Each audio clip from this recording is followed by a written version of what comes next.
Mammalian development begins with the fusion of egg and sperm to form a single-cell embryo called the zygote. As an embryo develops into an adult organism, cells become committed to specific cell fates. Cells in the inner cell mass of the blastocyst are pluripotent, meaning that they can give rise to all cell types in an organism, including neurons, red blood cells, and pancreatic cells. The process by which less specialized cells become increasingly specialized is called cell differentiation. During development, pluripotent inner cell mass cells give rise to multipotent stem cells that are more committed to specific lineages. These multipotent stem cells then give rise to progenitor cells, which have limited potential and self-renewal. Finally, differentiated cells are generated from committed progenitors. This same process can be mimicked in culture when pluripotent embryonic stem cells are isolated from the inner cell mass of a blastocyst. As cells become more specialized, they undergo epigenetic changes that reinforce a new cell identity. Epigenetic changes are non-genetic changes that affect the reading of DNA without altering the DNA sequence. Gene expression is highly dependent on a gene's physical accessibility to transcription factors. DNA methylation, or the addition of methyl groups to specific cytosine bases, can repress or silence gene activity by preventing transcription factors from binding to a gene's promoter. A gene's physical accessibility may also be affected by interactions between DNA and histones, the spools around which DNA is coiled.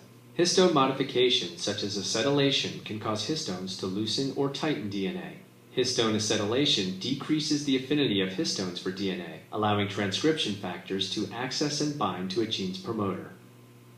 DNA methylation and histone modifications lead to a specific pattern of gene expression in a differentiated cell. Can a differentiated cell be redirected to express genes that characterize another cell type? Experimental procedures have been identified that allow certain cell types to take on the nuclear gene expression patterns of other cell types. The first cloning experiments in the frog model determined that nuclei from intestinal epithelium cells can be reversed to a totipotent state when transferred to enucleated frog eggs. More recent experiments have shown that liver cell nuclei can express previously silenced muscle genes when fused with multinucleate muscle fibers, and that overexpression of specific genes in skin cells can lead to the behavior and global gene expression of pluripotent stem cells. Taken together, these experiments suggest that cell differentiation and associated epigenetic changes are reversible. Almost all cells in the body are genetically identical, even though their distinct morphology and behavior is determined by a specific pattern of gene expression. Nuclear reprogramming describes a change in the nuclear gene expression of one cell type to that of an unrelated cell type or embryo. The genetic equivalence across cell types makes nuclear reprogramming feasible. Nuclear reprogramming has received significant research attention because of its therapeutic potential. Somatic cells from a patient can be reprogrammed into immune-compatible cells that behave like pluripotent stem cells. These cells can be expanded and induced to differentiate into a needed cell type in vitro, providing patient-specific cells for replacement of diseased or damaged tissues. A needed cell type may also be directly generated from patient cells without the need for intermediate pluripotent cells. There are currently 3 methods for achieving reprogramming: somatic cell nuclear transfer, cell fusion, and direct reprogramming. In somatic cell nuclear transfer, the nucleus of a somatic cell is injected into an egg that has had its own chromatin removed. When the donor nucleus of a somatic cell is transferred to an enucleated egg, some of the somatic proteins are also transferred.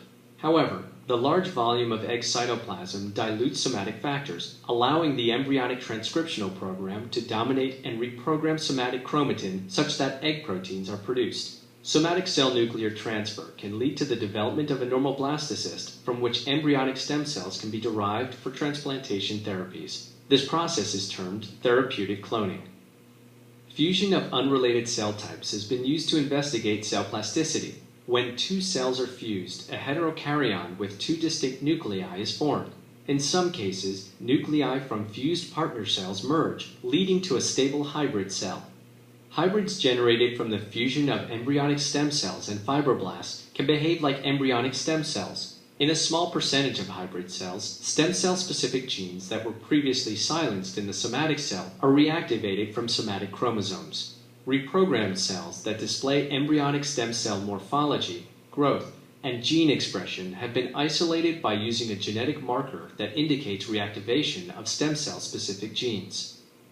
Heterokaryons in hybrids have also been generated by the fusion of two somatic cells. When hepatocytes are fused with myotubes, non-muscle nuclei in the resulting heterokaryons express muscle genes, indicating that the muscle phenotype is dominant.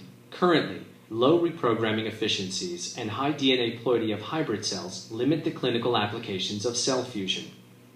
Liver cells, as well as other cell types, have also been redirected to a muscle-like transcriptional program through forced expression of the muscle transcription factor MyoD. Direct reprogramming involves the ectopic expression of specific genes that confer a new transcriptional program on a cell. More recently, the expression of 4 factors in fibroblasts led to the generation of stem cell-like cells, or induced pluripotent stem cells. After viral integration, endogenous stem cell-specific genes are reactivated. These genes remain active even after viruses are silenced. Follow-up work has shown that iPS cells can be generated using non-integrating viruses that transiently express these 4 factors.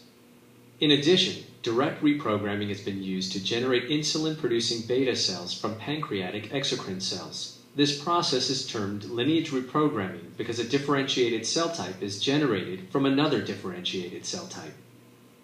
To date, experimental methods can recapitulate cell differentiation for a range of pathways, including hematopoietic, neural, and mesenchymal. Reprogramming of patient cells can yield immune-compatible pluripotent stem cells. These cells can be induced to differentiate into a needed cell type in vitro.